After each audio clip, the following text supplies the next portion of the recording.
கௌரவ சபாநாயகர் அவர்களே, காணி அபிவிருத்தி அமைச்சின் குழுநிலை விவாதத்தில் இன்று அம்பாறை மாவட்டத்தில் உள்ள முஸ்லிம் விவசாயிகளின் காணி பிரச்சனைகளை பற்றி சில விஷயங்களை தெரிவித்துக் கொள்ள சந்தர்ப்பம் தந்ததற்காக உங்களுக்கு நன்றி சொல்லிக் கொள்கின்றேன். சென்ற வருடத்தின் குழுநிலை விவாதத்தின் போது எமது அம்பாறை மாவட்டத்தில் உள்ள முஸ்லிம் விவசாயிகளில் பல்வேறு காணி பிரச்சனைகள் பற்றி நான் குறிப்பிட்ட வேளை, அடுத்த வருடத்துக்கான வரவு செலவு திட்ட விவாதத்துக்கு முன்னர் எமது விவசாயிகளின் பிரச்சனைகளுக்கு தீர்வு கிடைத்துவிடும் என உத்தரவாதம் அளிக்கப்பட்டது. காணி அமைச்சர் அவர்கள் தீர்வை பெற்றும் தரும் விடயத்தில் மிகவும் பிரயாசையுடன் செயல்பட்டு வந்த விடயம் எமக்கு தெரியும். துரதிர்ஷ்டவசமாக அவருக்கு வழங்க வேண்டிய ஒத்தாசைகளை சம்பந்தப்பட்ட அதிகாரிகள் முன்வந்து வழங்காத ஒரு விதமான நிலைமை நிர்வாக ரீதியாக எமது மாவட்டத்தில் காணப்படுகின்றதையும் நாம் அறிவோம். எனினும் இவ்வாறான தடைகளை எல்லாம் தகர்த்தறிந்து எதிர்வரும் மாதத்தில் நடைபெறவுள்ள தேசிய மட்ட தேர்தலுக்கு முன்னர் ஒரு நல்ல முடிவை அவர் பெற்றுத்தர வேண்டும் என எமது மாவட்ட விவசாயிகள் திட்டவட்டமாக எதிர்பார்க்கின்றனர். அம்பாறை மாவட்ட விவசாயிகளின் நீண்டகால காணி பிரச்சனைகளுக்கு பிரதான காரணிகளாக காணி அமைச்சின் ஆளுமைக்கு உட்பட்ட சில திணைக்களங்களும் மற்றும் வன இலாகா, வனவிலங்குகள் பாதுகாப்பு இலாகா, நீர்ப்பாசன இலாகா, தொல்பொருள் இலாகா, பாதுகாப்பு பிரிவு, சீனி தொழிற்சாலை, ஓட்டு தொழிற்சாலை போன்றவை விவசாயிகளாலும் காணி சொந்தக்காரர்களாலும் அடையாளம் காணப்பட்டுள்ளன. இவை அனைத்தையும் ஒன்றிணைத்து பிரச்சனைகளுக்கு தீர்வை பெற்று கொடுக்க வேண்டிய அம்பாறை மாவட்டத்தின் மாவட்ட செயலகம் முஸ்லிம்களின் காணி சம்பந்தப்பட்ட விடயங்களில் மெத்தன போக்கையே தொடர்ந்தும் கடைப்பிடித்து வருகின்றது. சாதாரண விவசாயி ஒருவர் தனக்கு பரிச்சயமான தமிழ் மொழியில் மாவட்ட மட்ட செயலகங்களில் உள்ள உயர் அதிகாரிகளுடன் மனம் விட்டு பேசி தங்களது பிரச்சனைகளை எடுத்து கூறுவதற்கு சாதகமில்லாத ஒரு சூழல் நீண்ட காலமாக தொடர்ந்து நிலவி வருவது எல்லோரும் அறிந்த ஒரு விடயமாகும். இது பற்றி இந்த சபையிலும் நாங்கள் முன்பு பலமுறை பிரஸ்தாபித்திருக்கின்றோம். இனிவரும் காலங்களில் அவ்வாறான சமூக நிலைமை தோன்றுவதற்கான அறிகுறிகள் கூட தென்படுவதாக தெரியவில்லை. சமூகங்களுக்கிடையில் விதைத்து வரும் இனவாத, பிரதேசவாத, பேரினவாத சிந்தனைகளால் எம்மை கூறுபடுத்துவதற்கும் துருவமயப்படுத்துவதற்குமான அரசியல் காய் நகர்த்தர்கள் மேலோங்கி வருவதால் சிறுபான்மையினரின் எதிர்காலம் கேள்விக்குறியாகவே மாறி வருவதனை கண்டு நாம் கவலைப்படுகின்றோம். நம்பிக்கை இழந்த விவசாயிகளும் காணி சொந்தக்காரர்களும் எங்களிடம் அடிக்கடி முறையீடுகளை செய்த வண்ணம் உள்ளார்கள். அவர்களின் காணி பிரச்சனைகளுக்கு தீர்வை தேடும் இறுதி முயற்சியாக இந்த உயர் சபையில் இயங்கும் பொது மனுக்குழுவிற்கு, அதாவது பெட்டிஷன் கமிட்டிக்கு அவர்கள் தங்களது மனுக்களை என் மூலம் ஏற்கனவே சமர்ப்பித்துள்ளார்கள். அக்கரைப்பட்டு பரக்கட் நகர் நீர் விநியோக வாய்க்கால் கண்டம், விரச்சோலை கண்டம், புட்டம்பை கண்ணகிபுரம், தோணிக்கல் கொக்குலுவாய் கண்டம், சம்மாந்துறையில் உள்ள மல்லிகை தீவு, கள்ளியம்பத்தை, குருவிக்காடு, பலத்தாப்பட்டி கரங்காவட்டை, பலத்தாப்பட்டை கரங்கா மேற்கு, அட்டாளச்சேனை வெள்ளக்கால் தோட்டம், விரக்காமம் குடுவில் வடப்பத்து வழி கண்டம், பொத்துவில் பள்ளியடி வட்டை, ரத்தல் தென்கண்டம், லவுகலை கிரான் கோமாரி போன்ற கண்டங்களைச் சேர்ந்த 1155 விவசாயிகளின் 3822 ஏக்கர் காணிகள் பற்றிய மனுக்கள் இதுவரை பாராளுமன்ற மனுக்குழுவிற்கு பாரப்படுத்தப்பட்டுள்ளன. மேலும் பல மனுக்கள் இன்னும் சில விவசாயிகளினால் தற்போது தயாரித்து கொண்டிருக்கின்றார்கள். வெகு விரைவில் அவர்களது ஏனைய மனுக்களும் இந்த சபையில் சமர்ப்பிக்கப்படும் என்று முன்கூட்டியே நான் தெரிவித்துக் கொள்ள விரும்புகின்றேன். பல்வேறு வழிகளிலும் தங்களது பிரச்சனைகளுக்கு தீர்வை வேண்டி கடந்த காலங்களில் இவர்கள் எடுத்த முயற்சிகள் எல்லாம் வேண்டுமென்று இழுத்தடிக்கப்பட்ட சோக கதைகளை அவர்கள் தங்கள் மனுக்கள் மூலம் கவனத்துக்கு கொண்டு வந்துள்ளார்கள். யுத்த காலத்தில் 30 வருட காலமாக விவசாயம் செய்ய முடியாமல் போன காரணத்தால் காடுகள் வளர்ந்து கிடந்த வயல்களுக்கு இப்பொழுது வன இலாகா உரிமை கொண்டாடுகின்றது. ஒருதலை பட்சமாக தான் தோன்றித்தனமாக பழிவாங்கும் நோக்கோடு எவ்வித முன்னறிவித்தலுமின்றி பிரதேச செயலாளர்கள், விவசாயிகளின் பிரதிநிதிகள் போன்றோரின் கலந்தாலோசனைகள் எதுவுமின்றி பிரகடனப்படுத்தப்பட்ட ஒரு வர்த்தமானி அறிவித்தலின் மூலம் முஸ்லிம் விவசாயிகளின் காணிகளை வன இலாகா பறித்தெடுத்துள்ளது. கரும்பு செய்கைக்காக சுவீகரிக்கப்பட்ட முஸ்லிம் விவசாயிகளின் காணிகள் பெரும்பான்மை சமூகத்தினருக்கு பகிர்ந்தளிக்கப்பட்டுள்ளன.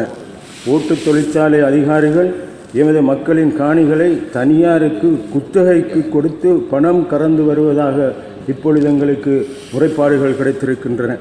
அம்பாறையில் சென்ற வருடம் நடைபெற்ற தியேட்டக்குருள கண்காட்சி மைதானத்துக்கு பாதுகாப்பு வழங்குவென தற்காலிகமாக பற்றுக்கொள்ளப்பட்ட தனியார் காணிகளை கண்காட்சி முடிந்து ஒரு வருடம் சென்ற பின்னரும் உரிமையாளர்களுக்கு திருப்பி கொடுக்காமல் பாதுகாப்பு தரப்பினர் இழுத்தடிக்கின்றனர். தற்போது அந்த காணிகளில் புதிதாக பாதுகாப்பு படையினரால் மரங்கள் நடப்படுவதாக காணி சொந்தக்காரர்கள் எங்களிடம் இப்பொழுது முறையிட்டிருக்கின்றார்கள். முஸ்லிம் கிராமங்கள் அப்புறப்படுத்தப்பட்டு புதிதாக பாதுகாப்பு அரண்கள் அமைக்கப்பட்டு வருகின்றன. அணைக்கட்டுகளின் நீர்மட்டத்தை உயர்த்தி முஸ்லிம்களின் காணிகளை நீரில் மூழ்கடிக்கும் அநியாயம் எமது பிரதேசத்தில் இடம்பெற்றிருக்கின்றது. வளத்தாப்பட்டியில் உழுது நிலத்தை பண்படுத்தி இரசாயன கலவைகள் தெளித்து விவசாயம் செய்வதற்கு தயாராகிய 90 ஏக்கர் வயல் காணிகள் தற்போது இவ்வாறு நீரில் மூழ்கடிக்கப்பட்டுள்ளன. யுத்தம் முடிந்ததற்கு பின்னர் காணி பிரச்சனைகளை சுமூகமாக தீர்த்து வைப்பதற்காக ஒரு விசேட பொறிமுறையை எமது மாவட்டத்தில் உருவாக்க வேண்டும் என பலமுறை இந்த சபையில் கோரியுள்ளோம். எதையும் சம்பந்தப்பட்டவர்கள் கவனத்தில் எடுப்பதாக தெரியவில்லை. மக்கள் பிரதிநிதிகள், சம்பந்தப்பட்ட அதிகாரிகள், காணி சொந்தக்காரர்கள் போன்றோரின் பங்கு பற்றியவர்களுடன் நியாயமான முடிவுகளை எட்டக்கூடிய அதிகாரத்துடனான வகையில் ஒரு அமைப்பு உடனடியாக செயல்படாத வரை எமது காணி பிரச்சனைகளுக்கு தீர்வுகளை காண முடியாது. விவசாய கமநல விடயங்களில் எமது மாவட்டத்தில் இன ரீதியான பாகுபாடுகள் காட்டப்பட்டு வருகின்றன. அக்ரிகல்ச்சரல் ரிசர்ச் ப்ரொடக்ஷன் அசிஸ்டன்ஸ் என்ற விவசாய ஆராய்ச்சி உற்பத்தி உதவியாளர்கள் எமது மாவட்டத்தில் உள்ள பெரும்பான்மை சமூகத்தை சேர்ந்த பிரதேசங்களுக்கு மட்டுமே இதுவரை நியமிக்கப்பட்டுள்ளனர். கடந்த 10 வருடங்களுக்கு முன்னர் இந்நியமனங்கள் வழங்கப்பட்டிருந்த போதிலும் தமிழ் முஸ்லிம் பிரதேசங்களில் இந்நியமனங்கள் இன்று வரை வழங்கப்படவில்லை. ஒரே மாவட்டத்தில் இன ரீதியான நிர்வாக பாகுபாடுகள் இவ்வாறு பல விடயங்களில் காணப்படுகின்றன. சிங்களம் பேசத் தெரியாத 90% மக்களை கொண்ட எமது பிரதேசத்தில் உள்ள விவசாயிகள் தமிழ் தெரியாத உயர் அதிகாரிகளுடன் தொடர்பு கொள்ள முடியாது தடுமாறுகின்றனர். மத்திய அரசாங்கத்தின் ஆளுமைக்குட்பட்ட குடியேற்ற உத்தியோகஸ்தர்கள், கொலனைசேஷன் ஆஃபீஸர்ஸ் மற்றும் ஃபீல்டு ஆஃபீஸர் நியமனங்கள் இன ரீதியாகவே எமது மாவட்டத்தில் நியமிக்கப்படுகின்றனர்.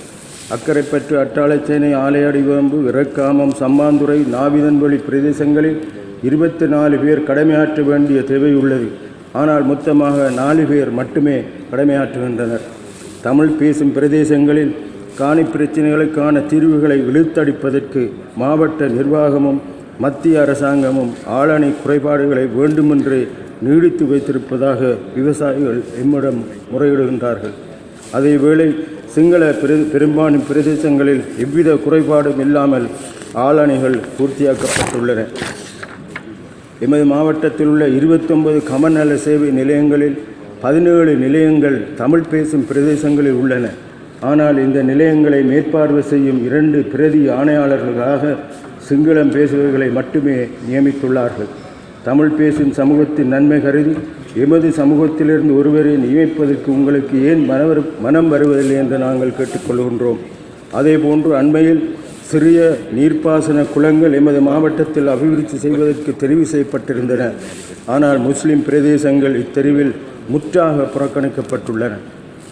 இவ்வாறான ஊரவஞ்சனைகள் நடைபெறுவது பற்றி நாம் வெளிப்படையாக கேள்விகள் எழுப்பினால் எம்மை இனவாதிகள் என்று குறை கூறுவதையே வாடிக்கையாக கொண்டுள்ள ஒரு சிலர் இப்பொழுது தலையெடுத்து வருகின்றனர். இவ்வாறான வேறுபாடுகளிலிருந்து விலகிக்கொண்டு தமிழ் பேசும் மக்கள் தமது கர்மங்களை சிரமமின்றி நிறைவேற்றிக் கொள்ளும் நோக்குடன்தான் நாம் கல்முனை கரையோர மாவட்டத்தை கோரிய போது இந்நாட்டை பிரிப்பதற்கு நாம் முயற்சிப்பதாக சிலர் கூறுகின்றனர். இக்கோரிக்கை ஒன்றும் புதியதொன்றல்ல. பெரும்பான்மை சமூகத்தினரை கொண்ட முறகுடை ஆணைக்குழுவின் சிபாரிசா இதுவாகும். அந்த ஆணைக்குழுவினால் சிபாரிசு செய்யப்பட்டபடி அன்றைய மட்டக்களப்பு மாவட்டத்தின் தென்பகுதியாக கல்முனை, சம்மாந்துறை, பொத்துவில் தேர்தல் தொகுதிகளை உள்ளடக்கிய ஒரு புதிய மாவட்டத்தை பிரகடனப்படுத்தாமல் மொன்றாகலை மாவட்டத்திலிருந்து 1400 சதுர கிலோமீட்டர் பரப்பளவுடைய பிந்தனை பற்றி என்ற நிலப்பரப்பை மேலதிகமாக உள்ளடக்கி வேண்டுமென்றே ஒரு புதிய எல்லையை கொண்ட மாவட்டம் உருவாக்கப்பட்டது. கல்முனையில் இருந்த முந்தைய மட்டக்களப்பு மாவட்டத்தின் தென்பகுதிக்கான நிர்வாக மையமும் அங்கிருந்து பெரும்பான்மை பிரதேசமான அம்பாறைக்கு மாற்றப்பட்டது. அன்றிலிருந்து கடந்த 53 வருடங்களாக சிறுபான்மை சமூகங்களைச் சேர்ந்த எவருமே புதிதாக அமைக்கப்பட்ட அம்பாறை மாவட்டத்திற்கான ஒரு அரசு அதிபராக நியமிக்கப்படவில்லை. இவ்வாறான எழுதப்படாத விதியாக மாற்றாந்தாய் மனப்பான்மையுடன் கச்சேரி நிர்வாகம் நடைபெற்று வருவதனை தயவு செய்து உங்கள் கவனத்தில் எடுத்துக்கொள்ளுங்கள். இந்நாட்டில் ஆட்சி அதிகாரத்தில் இருந்த தலைவர்கள் அனைவரும் எமது கரையோர மாவட்ட வேண்டுகோளுக்கு அவ்வப்போது இணக்கம் தெரிவித்திருந்தார்கள். ஒவ்வொரு காலகட்டத்திலும் அவர்களுடன் நாம் செய்து கொண்ட உடன்படிக்கைகள் அனைத்திலும் இவ்விடயம் உள்ளடக்கப்பட்டிருக்கின்றது. 20/7/2000 ஆண்டு எமது மறைந்த தலைவர் எம்.எச்.எம். அஷ்ரப் தான் மரணிப்பதற்கு 2 மாதங்களுக்கு முன்பு ஜனாதிபதி சந்திரிகா குமாரதுங்கவுக்கு இது பற்றி ஒரு விசேட கடிதத்தின் மூலம் எட்டப்பட்ட இணக்கப்பாட்டை உறுதிப்படுத்தியிருந்தார். 10/10/2000 ஆண்டு புதிய அரசை ஜனாதிபதி சந்திரிகா குமாரதுங்கவுடன் அமைத்த போது நாம் செய்த உடன்படிக்கையில் 7வது பந்தியில் இது உள்ளடங்கியுள்ளது. 2001 ஆண்டு பொதுத் தேர்தலில் ஐக்கிய தேசிய கட்சியுடன் செய்து கொண்ட ஒப்பந்தத்தில் இந்த விடயம் 20வது பந்தியில் உள்ளடக்கப்பட்டுள்ளது. 20/2/2001 ஆண்டு பொதுத் தேர்தலுக்கு முன்னர் ஐக்கிய தேசிய கட்சியுடன் நாம் செய்து கொண்ட ஒப்பந்தத்தில் 17வது பந்தியில் இந்த விடயம் உள்ளடக்கப்பட்டுள்ளது. பின்னர் 6/1/2005 ஐக்கிய தேசிய கட்சியுடன் ஜனாதிபதி தேர்தலுக்கு முன்னர் நாம் செய்து கொண்ட ஒப்பந்தத்தில் இந்த விடயம் நிர்வாக ஏற்பாடுகள் என்ற தலைப்பின் கீழ் 1வது விடயமாக உள்ளடக்கப்பட்டிருக்கின்றது. அதன் பின்னர் 5/2/2007 தற்போதைய ஜனாதிபதி அவர்களின் அரசாங்கத்தில் இணையும் போது SLPயுடன் செய்து கொண்ட உடன்படிக்கையில் நிர்வாக விடயங்கள் என்ற தலைப்பின் கீழ் 1வது விடயமாக இது உள்ளடக்கப்பட்டது. இறுதியாக கிழக்கு மாகாண சபை தேர்தலுக்கு பின்னர் மாகாண சபை ஆட்சியை அமைப்பதற்கு ஆதரவை வழங்குவதற்கு முன்னர் எமக்கு 18/9/2012 தரப்பட்ட வாக்குறுதிகளில் இது 2வது விடயமாக ஏற்றுக்கொள்ளப்பட்டிருக்கின்றது. அது மட்டுமன்றி எமது மறைந்த தலைவர் எம்.எச்.எம். அஷ்ரஃபும் மலையக மக்களின் பெரும் மதிப்புக்குரிய தலைவர் சௌமியமூர்த்தி தொண்டமானும் இணைந்து கையொப்பமிட்டு 8/6/1994 அன்றைய ஜனாதிபதி DB விஜயதுங்கவுக்கு எழுதிய கடிதத்தில் இந்த விடயம் 5வது பத்தியில் இடம்பெற்றிருக்கின்றது. அதேபோன்று தமிழ் சமூகத்தின் தலைவர்கள் எம். சிவசிதம்பரம், நீலன் திருச்செல்வம் போன்றவர்களும் எமது மறைந்த தலைவருடன் இருப்பதற்கான ஆதாரங்கள் நிறையவே உள்ளன. இவ்விவரங்களையெல்லாம் நான் இங்கே கூறுவது எதற்காகவென்றால், இந்த கரையோர மாவட்ட கோரிக்கை என்பது எமது மறைந்த தலைவரினால் முன்வைக்கப்பட்டு அனைத்து தரப்பினராலும் ஏற்றுக்கொள்ளப்பட்ட ஒரு நியாயமான கோரிக்கை. Give me 1 more minute please. கோரிக்கை என்பதை தெளிவுபடுத்துவதற்கே ஆகும். இந்த நாட்டில் அவ்வப்போது கோலோச்சி வந்த அனைத்து தலைவர்களுக்கும் விளக்கம் அளிக்கப்பட்டு அவர்களால் ஏற்றுக்கொள்ளப்பட்ட ஒரு விடயமே இதுவாகும். துரதிருஷ்டவசமாக அன்றிருந்த சகஜ நிலைமை இன்று நாட்டில் தொலைந்து போய்விட்டது. அதனால் எமது இந்த கோரிக்கையானது பிரிவினைவாதத்துடன் ஒத்து ஊதப்படுகின்றது. யார் அதிகமாக ஊதுவது என்பதில் அவர்களுக்கிடையிலே போட்டியும் இப்பொழுது நடைபெற்று வருகின்றது. எனவே நான் குறிப்பிட்டது போல இன ரீதியான நிர்வாக போக்குத்தான் கரையோர மாவட்ட தேவைக்கான காரணமாகும்.